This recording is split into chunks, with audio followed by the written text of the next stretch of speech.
3-4 ദിവസം കൊണ്ട്, അത് കഴിഞ്ഞപ്പോൾ 2 ആഴ്ച കൊണ്ട്, ഇപ്പോൾ പറയുന്നു കുറച്ചധികം നീണ്ടേക്കാമെന്ന്. അമേരിക്കയുടെ കണക്കുകൂട്ടലുകൾ ഇറാൻ എങ്ങനെയാണ് തെറ്റിച്ചത്?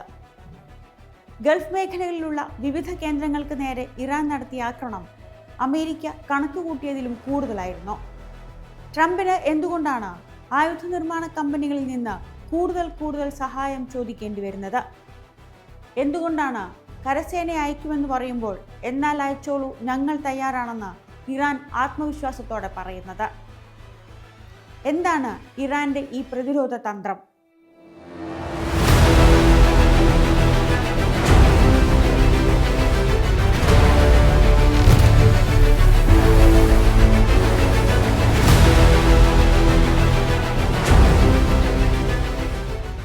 പുതിയ ആയുധങ്ങളുടെ കണക്ക് നോക്കുമ്പോൾ അമേരിക്കയുടെയോ ഇസ്രായേലിന്റെയോ 7 അയലത്തെത്തില്ല ഇറാൻ.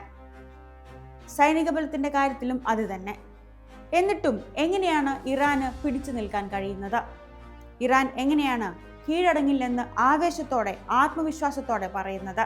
ലോകത്തെ ഏറ്റവും വലിയ സായുധ ശക്തിയോട് നേരിട്ട് നിൽക്കുമ്പോൾ ഇനിയും വന്നോളൂ, ഞങ്ങൾ നേരിടാൻ തയ്യാറാണെന്ന് ആത്മവിശ്വാസത്തോടെ പറയുമ്പോൾ ഇറാൻ അതിന് നന്ദി പറയേണ്ടത് മേജർ ജനറൽ മുഹമ്മദ് അലി ജഫാരിയോടാണ്.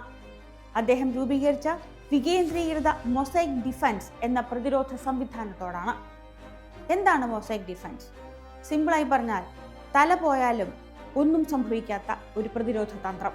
ഇറാന്റെ സൈനിക കേന്ദ്രങ്ങളെ, ഇറാന്റെ സൈനിക നേതൃത്വത്തെ ആക്രമിച്ചു വീഴ്ത്തിയാലും 31 പ്രവിശ്യ കമാൻഡുകളായി നിന്ന് പോരാട്ടം തുടരാൻ ഇറാൻ സൈന്യത്തെ പര്യാപ്തമാക്കി എന്നതാണ് അലി ജഫാരി ചെയ്ത വികേന്ദ്രീകൃത മൊസൈക് ഡിഫൻസ്.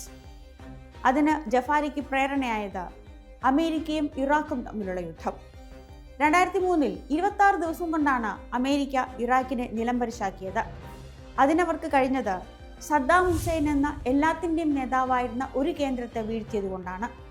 കേന്ദ്രം പോയതോടെ നിർദ്ദേശങ്ങൾ കിട്ടാതെ ഇനി എന്ത് എന്നാലോചിക്കാൻ കഴിയാതെ, അടുത്തത് ഏത് തന്ത്രം എന്നാലോചിക്കാൻ കഴിയാതെ ഇറാഖ് സേന വീണു.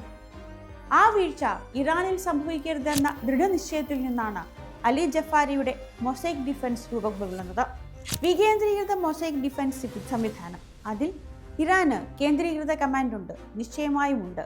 അതിന് താഴെ സ്വയം ഭരണ അവകാശമുള്ള, സ്വയം നിർണയ അധികാരമുള്ള 31 പ്രവിശ്യ കമാൻഡുകളുമുണ്ട്.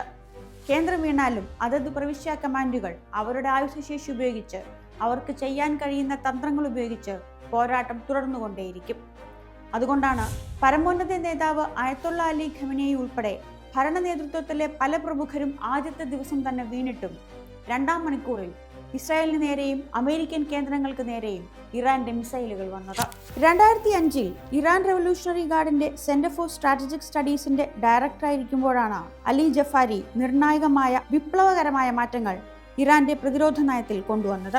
അന്നാണ് മൊസൈക് ഡിഫൻസ് എന്ന തന്ത്രം അദ്ദേഹം വികസിപ്പിച്ചത്.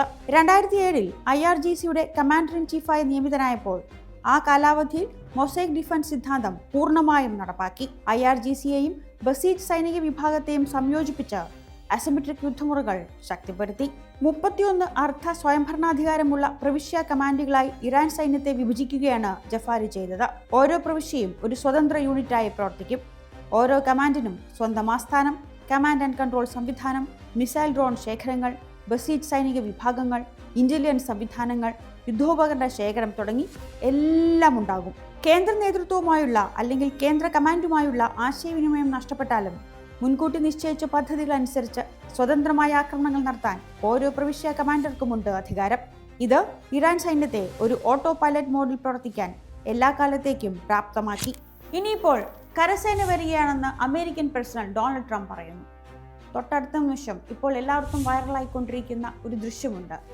വിദേശകാര്യമന്ത്രി അബ്ബാസ് അരാഗ്ചി ഒരു വിദേശ ടെലിവിഷൻ ചാനലിന് മുന്നിൽ ഇരിക്കുമ്പോൾ അവതാരകൻ ചോദിക്കുകയാണ്, അമേരിക്കൻ സൈനികർ വരുന്നുണ്ട് എന്ന്. ഒരു ചെറിയ ചിരിയോടെ എന്ന മറ്റുള്ളൊരു ചിരിയോടെയാണ് അരാഗ്ചിയുടെ മറുപടി പറഞ്ഞത്. വരട്ടെ, ഞങ്ങൾ സ്വാഗതം ചെയ്യുന്നുവെന്ന്. ഒരു നിമിഷം ആ അവതാരകൻ ഞെട്ടിത്തെറിച്ച് നിൽക്കുന്നുണ്ട്. എന്ത് സ്വാഗതം ചെയ്യുമെന്ന്? ആ ഞെട്ടൽ ആ ചോദ്യത്തിൽ തന്നെ ഉണ്ടായിരുന്നു. അരാഗ്ചി പറഞ്ഞു, അതെ, വരട്ടെ, ഞങ്ങൾ തയ്യാറാണ്. ഞങ്ങളുടെ അഭിമാനത്തെ ചോദ്യം ചെയ്യാൻ, ഞങ്ങളുടെ സ്വയംഭരണാവകാശത്തിന്റെ അധികാരത്തെ ചോദ്യം ചെയ്യാൻ, ഞങ്ങളുടെ പരമാധികാരത്തെ ചോദ്യം ചെയ്യാൻ ഞങ്ങൾ ആരെയും അനുവദിക്കില്ല. അന്തസ്സ് സംരക്ഷിക്കാൻ ഞങ്ങൾ പോരാടുമെന്ന്. എന്താണ് അരാഗ്ജിയുടെ ഈ കോൺഫിഡൻസിന് കാരണം? അതും മൊസൈക് ഡിഫൻസ് തന്നെ.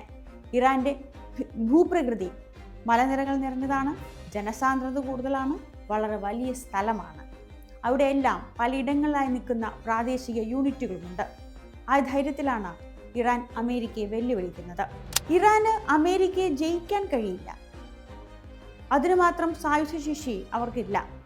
വർഷങ്ങളായുള്ള നിരോധനവും വിലക്കുകളുമെല്ലാം കാരണം അവർ ദുർബലരുമാണ്. പക്ഷേ അമേരിക്കയ്ക്ക് ഇറാനെ തോൽപ്പിക്കാൻ കഴിയുമോ എന്ന ചോദ്യം ബാക്കിയാണ്. കാരണം ജയിക്കാനല്ല, തോൽക്കാതിരിക്കാനാണ് ഇറാൻ പോരാടുന്നത്. അതിന് അവർക്ക് തന്ത്രമുണ്ട്, അവരുടെ ദൃഢനിശ്ചയമുണ്ട്. Subscribe to One India and never miss an update.